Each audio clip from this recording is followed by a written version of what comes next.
Ang kanilang pagkikita ay hindi naging mahirap gaya ng inaasahan. Galit na sinabi ni Shui Huang na pinagalitan siya ng kanyang ama dahil sa kanya at nagtanong kung paano niya ito babayaran. Nagkibit ng balikat si Ming at sinabing hindi dapat siya pinagalitan ng kanyang ama dahil kahit hindi niya inilabas ang impormasyon ay gagawa rin ng paraan ng Divine Lord.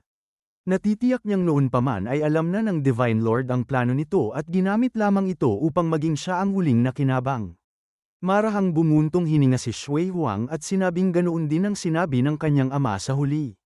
Sumagot si Ming na ang isang tulad ng Divine Lord ay hindi madaling malinlang at ang katotohanang kinontrol at pinatay nito ang 5 emperors ay patunay kung gaano ito kahusay at kung hindi niya inilabas ang balita ay malamang na napag-isa na nito ang 5 dynasties sa pamamagitan ng mga puppet emperors. Nagulat si Shui Huang at sinabing minamaliit niya si Ming dahil ang kanyang ama ay may kaparehong hinala ngunit hindi tiyak at kamakailan lamang ito naisip. Ipinaliwanag ni Ming na ang mga nasa longevity realm ay may karunungang kasenlalim ng karagatan at hindi madali para sa sinuman na linlangin ang iba at ang Divine Lord ay nagtagumpay na kumilos sa ilalim mismo ng ilong ng 5 dynasties sa loob ng maraming taon patunay ng kanyang kahangahangang kakayahan. Napangiti si Shui Huang at sinabing kung marinig ito ng kanyang ama ay tiyak na nais nitong kunin si Ming bilang alagad. Nagulat si Ming at nagtanong kung bakit.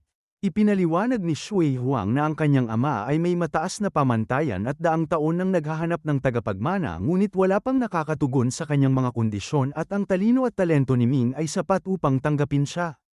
Nag-alok pa itong irekomenda si Ming. Mabilis na umiling si Ming dahil mayroon na siyang mga aklat sa Hall of Longevity at hindi na kailangan ng bagong master at mayroon na rin siyang mga naging master tulad ni Yi Xiantian at Chening na malaki ang naitulong sa kanya. Sinabi ni Shui Huang na kung gayon ay hayaan na at tila hindi ito mahalaga sa kanya saka nagtanong kung ano ang pakay ni Ming. Ipinaliwanag ni Ming na nais niyang humingi ng tulong upang iligtas ang 3 tao at maikling isinalaysay ang sitwasyon. Nang marinig na ililigtas ni Ming ang 3 magagandang babae ay malamig na tumawa si Shui Huang at nagtanong kung ang 3 ito ay kanyang mga munting kasintahan. Mapait na ngumiti si Ming at sinabing huwag itong magsalita ng ganoon dahil sila ay kanyang mga kaibigan at master. Inirapan ito ni Shui Huang at sinabing ang lalaki at babae na magkasama ng malapit ay maaaring magkapatid o magkasintahan at hindi siya naniniwalang kaibigan lamang ang mga ito. Hindi na nagpaliwanag pa si Ming at sinabing maniwala man ito o hindi ay nais lamang niyang malaman kung tutulong ito. Mabilis na sumagot si Shui Huang na tutulong siya ngunit may isang kondisyon. Nang tanungin ni Ming kung ano ito ay sinabi ni Shui Huang na wala siyang pakialam sa kanyang master ngunit ang 2 babae ay hindi niya hahayaang makasama ng matagal at sa sandaling mailigtas ang mga ito ay dapat pauwiin agad sa kani-kanilang lugar. Nagtaka si Ming at nagtanong kung bakit ganoon ang nais nito. Ipinaliwanag ni Shui Huang na natatakot itong baka magkaroon ng damdamin si Ming sa mga ito at kung malungkot ito ay baka mawala ang kanyang gintong katawan. Mariing sinabi ni Ming na kung ganoon siya kahina ng loob ay matagal na sanang nawala ang kanyang gintong katawan. Ang tinutukoy na gintong katawan ay ang pagpapanatili ng pagkabirhen na malaki ang pakinabang sa pagsasanay ngunit bilang isang martial dominator ay hindi na ito gaanong mahalaga. Nang sabihin ni Shui Huang na hindi siya naniniwala ay napilitang pumayag si Ming niya pauwiin ang mga ito pagkatapos mailigtas. Sa totoo ay wala naman siyang malalim na damdamin para kina Meiro at Murong at mas madalas ay si Lansu lamang ang nasa kanyang puso. Sumang-ayon si Shui Huang at sinabing sa ganoon ay madali na ang lahat at hindi na niya kailangang personal na iligtas ang mga ito dahil siya na ang magdadala sa kanila. Nagtaka si Ming kung paano nito gagawin at kung hihilingin ba nito sa kanyang mga magulang. Mayabang na sinabi ni Shui Huang na hindi kailangan ng longevity realm na master para sa maliit na bagay na ito dahil si Feng Wuxiang ay parang isang palakang sumusunod sa kanya at hihilingin lamang niya ang mga ito bilang mga katulong at tiyak na hindi makakatanggi si Feng Wuxiang. Nagbabala si Ming na mag-ingat ito kay Feng Wuxiang dahil may masamang hangarin ito.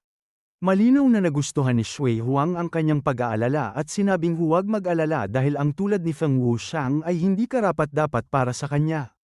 Medyo nahirapan si Ming na sagutin ito at sinabing susubukan muna nila ang paraan nito at kung hindi ibigay ni Feng Wuxiang ang mga ito ay saka siya kikilos. Tiniyak ni Shui Huang na papayag ito dahil kung nais nitong pumasok sa Legendary Academy ay kailangan ang kanyang rekomendasyon. Nagtaka si Ming at sinabing hindi pa niya narinig ang Legendary Academy.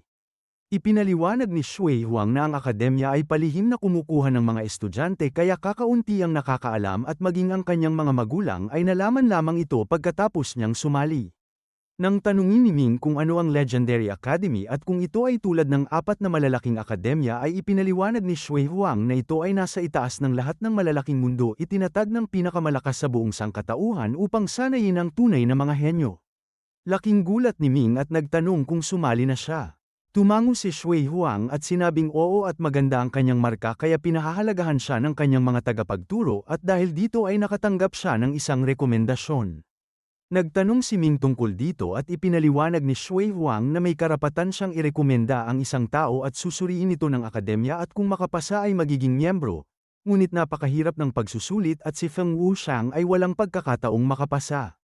Sa sandaling ito ay nagsalita si Bame Ying at sinabing dapat sumali si Ming sa Legendary Academy. Nais din ito ni Ming at maingat na nagtanong kung may pagkakataon siya. Nakangiting tiningnan siya ni Shui Huang at nagtanong kung nais niyang sumali. Tumango si Ming at sinabing natural dahil nais niyang umangat at ang Tianyuan ay hindi sapat na malaki para sa kanya.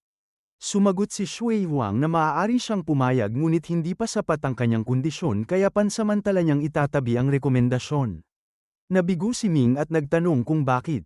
Ipinaliwanag ni Shui Huang na napakataas ng pamantayan ng akademya at kailangan muna niyang maging martial god o deity at kahit makapasok ay magsisimula lamang bilang isang utusan na walang katayuan at tinanong kung kaya niyang tanggapin ito.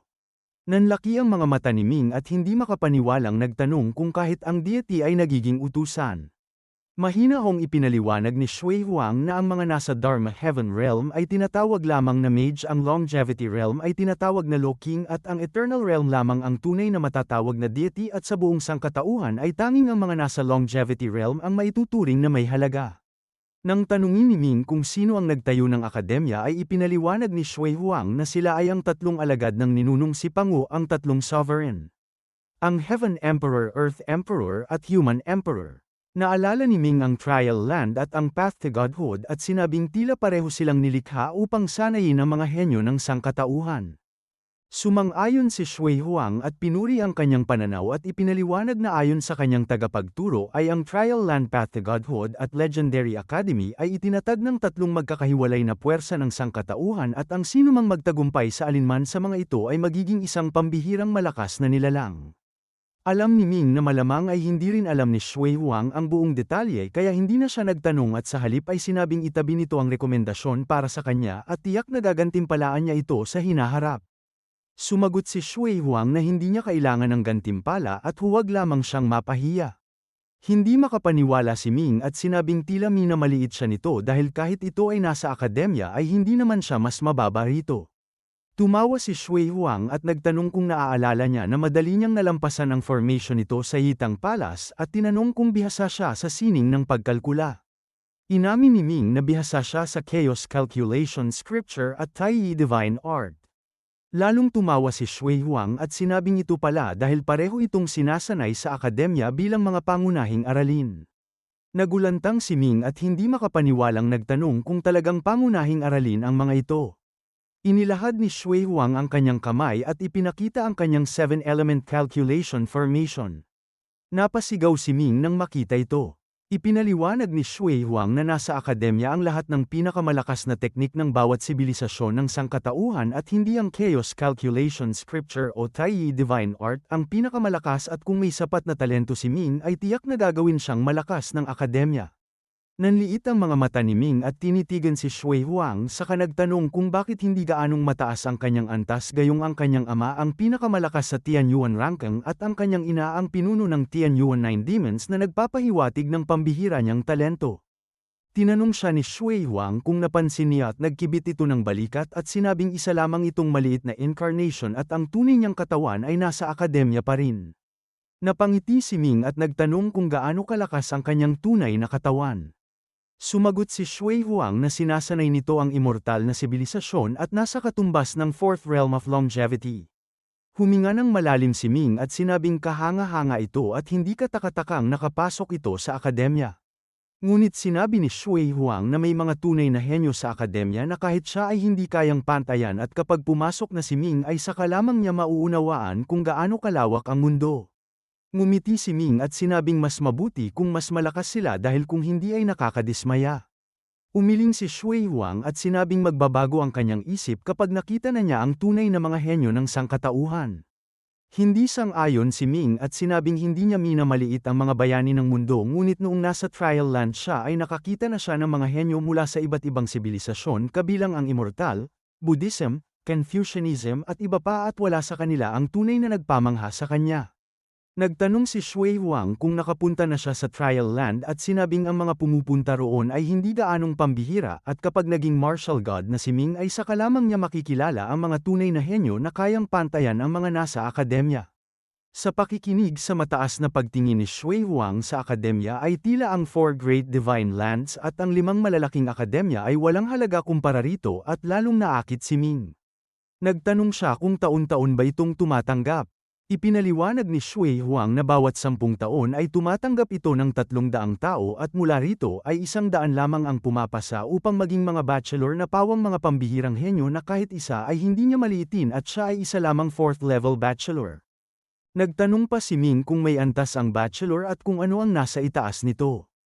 Ipinaliwanag ni Shui Huang na may 9 na antas ang bachelor sa itaas nito ay ang senior bachelor na laging 12 tao lamang at sa pinakamataas ay ang principal na laging iisa lamang, ang pinuno ng akademya na may pinakamalakas na kapangyarihan, pinakamatalas na isip at pinakamalakas na swerte at malamang na isa sa 3 pinakamalakas sa buong sangkatauhan. Lubhang namangha si Ming at nagtanong kung ang principal ay nasa Eternal Realm. Tiniyak ni Shui Huang na gayon nga at kung balang araw ay magtatag ng super civilization ang sangkatauhan ay tiyak na may malaking kontribusyon ang Legendary Academy. Habang nag-uusap sila ay lumapit ang isang katulong at sinabing pinapatawag ng hari si Shui Huang. Bahagyang ngumiti ito at tinanong si Ming kung nais niyang makita si Feng Wuxiang.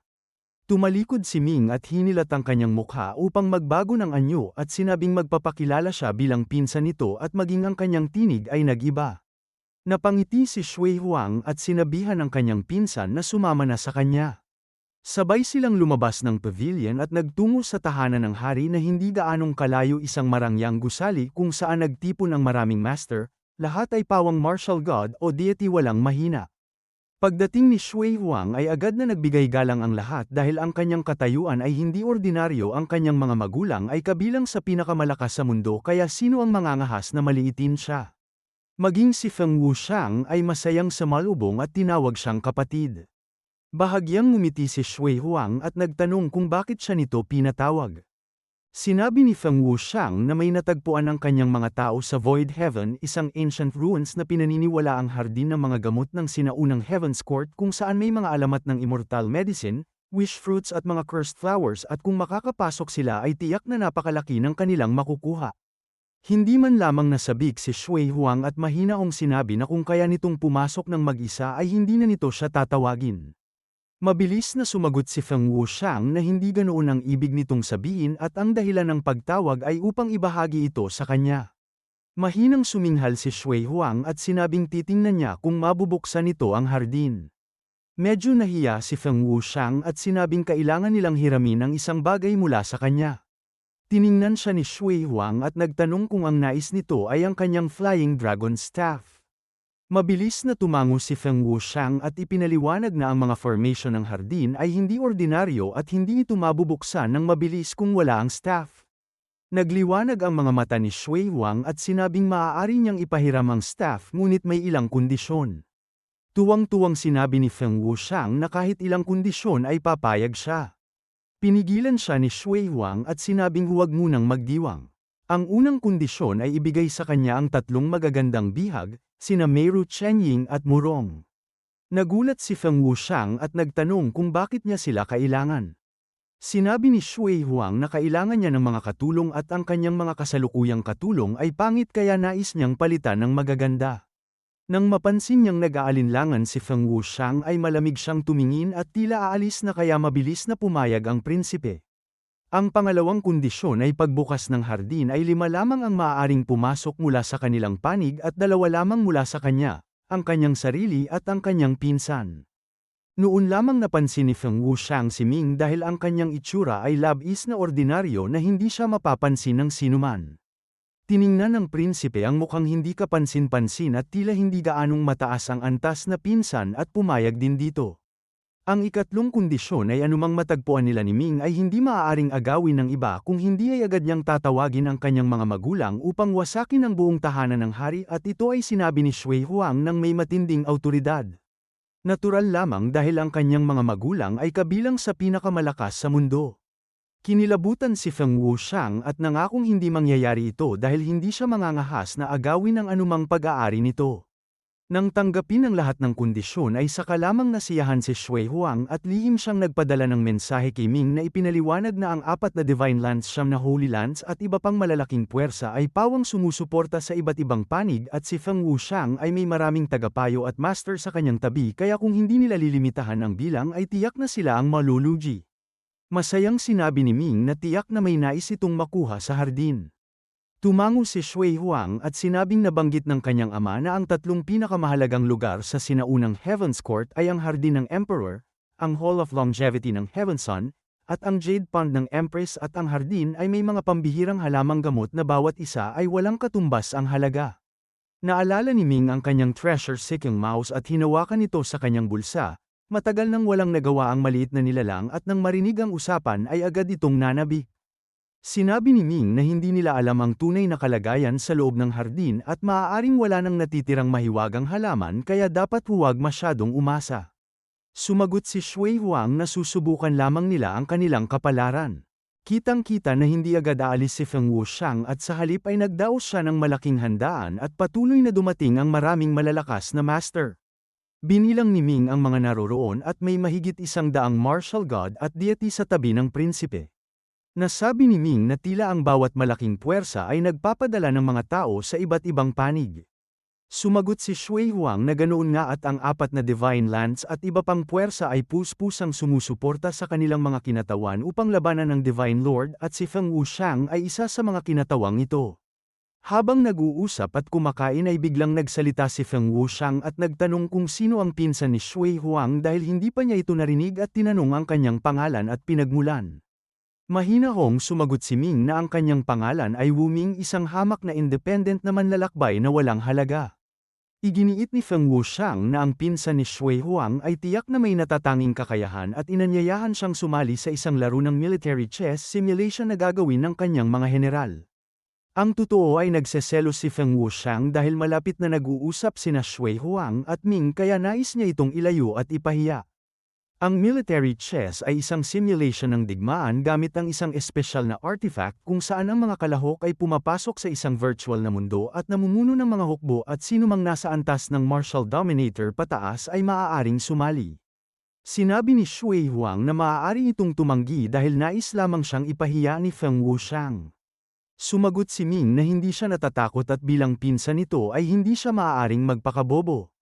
Tumayo siya at magalang na tinanggap ang hamon. Dinala ng mga sundalo ang isang malaking parisukat na mesa na may 3 dipa ang haba na puno ng mga ukit ng bundok ilog at napakadaming simbolo na parang mga sundalo, ito ang artifact para sa military chess. Mula sa likod ni Feng Wuxiang ay lumabas ang isang batang general na may makisig na hitsura at kahit si Ming ay napahanga sa kanyang tindig. Lihim na sinabi ni Shui Huang na ang pangalan nito ay Ma Xianchao, isang bagong sikat na general na bagamat nasa martial arts saint pa lamang ay may walang hangganang potensyal at maging ang kanyang ama ay pinuri ito.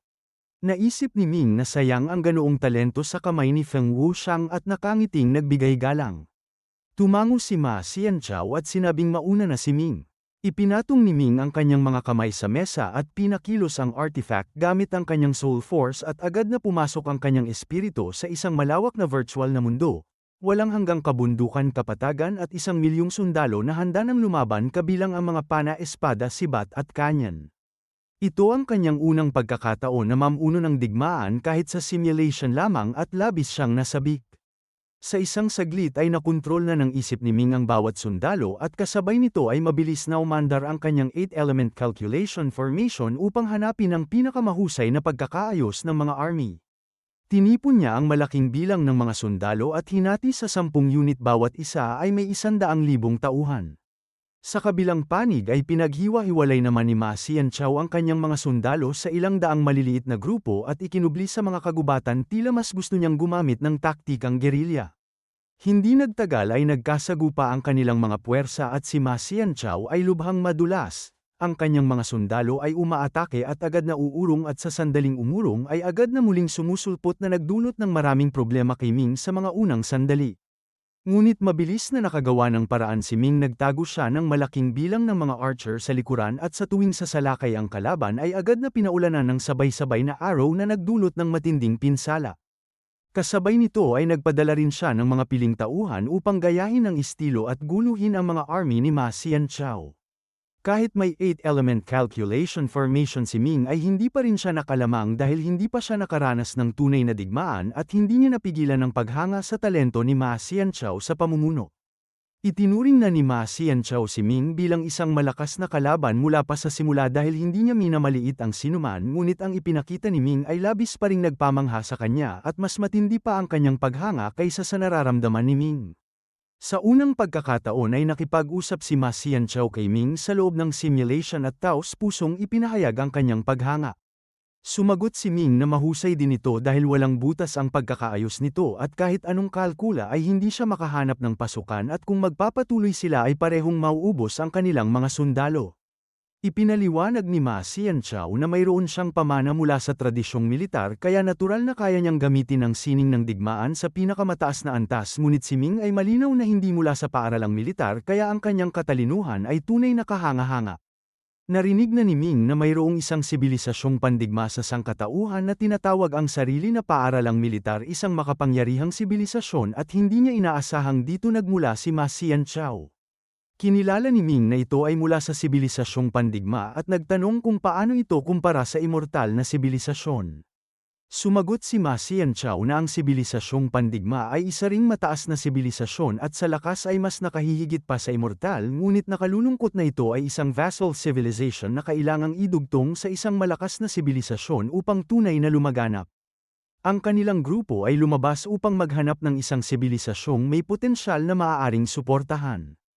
Nang tanungin ni Ming kung pinili nito ang sibilisasyong martial ay tumango si Ma Xianqiao at sinabing tama, naniniwala siyang ang sibilisasyong martial ay ganap na angkop at may malaking potensyal kaya pumasok siya rito upang maghanap ng isang dakilang pinuno na kanyang matutulungang makamit ang kadakilaan. Sa kasalukuyan ay limitado pa lamang ang kaya niyang ibigay, ngunit kapag naipakita na ng kanyang sinusuportahan ang kanyang potensyal ay buong sibilisasyong pandigma ang magbibigay ng tulong. Tumango si Ming at sinabing siya ay isang henyo sa pamumuno ng digmaan at nais niya itong makuha sa kanyang panig, saka nagtanong kung ano ang palagay nito. Nagtanong si Ma Xianqiao kung ilan ang kanyang sundalo, kung gaano karami ang kanyang pera at kung ilan ang kanyang mga general. Sumagot si Ming na mayroon siyang hukbong may 10 milyong tauhan, walang katapusang kayamanan at kung tungkol sa mga general ay kaya niyang magsanay ng marami basta't handa ito. Sa sandaling ito ay may isang plano si Ming sa kanyang isipan. Nais niyang gamitin si Ma Xianqiao upang magtayo ng isang malakas at mahusay na hukbo para sa Haotian sect. Halos hindi na nag-isip pa si Ma Xianqiao at agad na sinabing handa siyang sumama. Tuwang-tuwang sinabi ni Ming na kung gayon ay hahayaan niyang manalo ito sa labang ito at pagkasabi nito ay sadyang ginulo niya ang kanyang mga sundalo at hindi nagtagal ay natalo sa kalaban. Nang matapos ang simulation ay mayabang na tiningnan ni Feng Wuxiang si Ming at sinabing si Ma Xianqiao ang kanyang Diyos ng digmaan at kahit natalo si Ming ay may karangalan pa rin ito. Ngumiti lamang si Ming at hindi nagsalita, ngunit lihim na sinabi kay Ma Xianqiao na umalis na ito ngayon din dalhin ang kanyang sulat at pumunta sa Lingzhou upang hanapin ang punong himpilan ng Haotian sect kung saan may sasalubong dito. Pagdating doon ay magiging punong tagapagsanay ng unit ng militar ng sect at magkakaroon ng maraming tauhan at resources. Binigyan niya ito ng kalahating taon upang bumuo ng isang hukbong handang lumaban, sumusunod sa utos at may disiplina. Sa totoo ay hindi gaanong mataas ang tingin ni Ma Xianqiao kay Feng Wuxiang na mas pinahahalagahan ang mga personal na master. Ngunit sa kanyang pananaw ang pinakamalakas na bahagi ng isang malaking puwersa ay ang kanyang hukbo. Gaano man kalakas ang isang individual ay walang saysay sa harap ng libu-libong sundalo. Ang tiwalang ibinigay ni Ming sa kanya bilang punong tagapagsanay ay pumukaw sa kanyang kalooban ng katapatan. Mariin niyang sinabing hindi niya bibiguin ito. Nang umalis si Ming sa mesa ay nakita niyang napapaligiran na si Shui Huang ng isang grupo ng mga binata at wala ng lugar para sa kanya, ngunit hindi siya nagalit at sa halip ay tumawa at umupo ng mag-isa sa isang tabi. Pagkaupo niya ay napansin niyang may 4 na tao sa di kalayuan na hindi niya alam kung kailan dumating. Bagamat binago nila ang kanilang anyo ay nakita pa rin ni Ming ang kanilang tunay na katauhan. Sila mismo ang 4 killing gods ng Heavenly Ghost Army na nagturo sa kanya noon sa Asher Dragon Academy sina Jizou, Poison Lady, Ghost, at Wu Ji, at nagtaka siya kung ano ang kanilang pakay. Kahit sila ang kanyang mga master ay hindi muna nagpakilala si Ming dahil sa pabago-bagong kalagayan ay mahirap malaman kung sino ang kaibigan at kalaban at mas mabuting maging maingat. Ngunit may sadya o wala ay lihim niyang pinakinggan ang kanilang usapan gamit ang paraang itinuro mismo ni Jizou sa kanya, isang sining na hindi mahahalata ng sinuman. Nabanggit ni Jizou na ang batang ito ang kanilang pinakamahusay na estudyante at talagang ayaw nilang saktan nito, ngunit dahil ang Heavenly Ghost Army ay nasa ilalim ng kontrol ni Feng Wuxiang ay wala silang magagawa kundi sumunod. Malamig na sinabi ni Ghost na si Feng Wuxiang ay isang hangal at ang dating pinakamalakas na unit ng 5 dynasties ay nagkagulo na sa ilalim nito at sa loob ng ilang taon ay magiging ordinaryong hukbo na lamang ito na walang saysay. Galit na sinabi ni Poison Lady na hindi siya gagawa ng anuman laban sa kanyang kinikilalang anak. Nagbabala si Wu Ji na bilang mga sundalo ay tungkulin nilang sumunod at kung hindi nito kayang gawin ito ay mas mabuting umalis na lamang ito kung hindi ay magkakaroon sila ng alitan. Malamig na tinanong siya ni Poison Lady kung binabantaan ba siya nito. Sumagot si Wu Ji na ito ay babala lamang at sa halip na mahirapan sa pagpili ay mas mabuting umalis na. Biglang may naisip si Poison Lady at sinabing kung aalis sila ay maaaring sabay-sabay na silang 4 at maghanap ng isang marunong na pinuno dahil sa kaguluhan ng Tianyuan ay tiyak na may lugar para sa kanila. Ngunit sinabi ni Wu Ji na hindi ganoon kadali ito dahil una ay tiyak na hahabulin sila ng Asher Dragon Imperial Dynasty at pangalawa ay hindi madaling makahanap ng mabuting pinuno. Nang marinig ito ni Ming ay nakita niya ang isang pagkakataon. Nais niyang magtayo ng hukbo para sa Haotian sect at kung makukuha niya ang 4 na ito ay makakalikha siya ng isang bagong Heavenly Ghost Army. Kaya pinadala niya ang isang pahiwatig sa tainga ng 4, sinabing magkita sila sa hating gabi sa templo sa labas ng kanlurang gate. Sabay-sabay na nag-alerto ang 4 at tumingin sa paligid, ngunit wala silang nakita at wala silang kamalay-malay na ang pinsan ni Shui Huang ay si Ming. Nakilala nila ang boses ni Ming at tuwang-tuwang sinabi ni Poison Lady na ang batang ito ay may lakas ng loob na pumunta at hindi natatakot kay Feng Wuxiang. Sumagot si Ghost na ang halimaw na kanilang sinanay ay walang makakapigil. Nagtanong si Wu Ji kung ano ang layunin ni Ming sa pagpapakita sa kanila. Sumagot si Jizou na pumunta muna sila dahil tiyak na hindi sila ilalagay sa panganib nito. Idinagdag ni Poison Lady na makipagkita muna sila rito.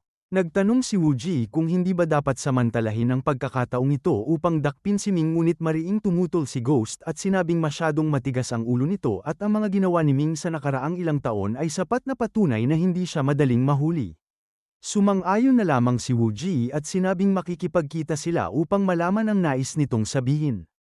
Ang handaan ay sadyang nakakainip at halos maubos ni Ming ang pagkain sa mesa bago ito tuluyang natapos. Nagpaalam siya kay Shui Huang at umalis ng tahanan ng hari sa kapalihim na nagtungo sa kanlurang gate.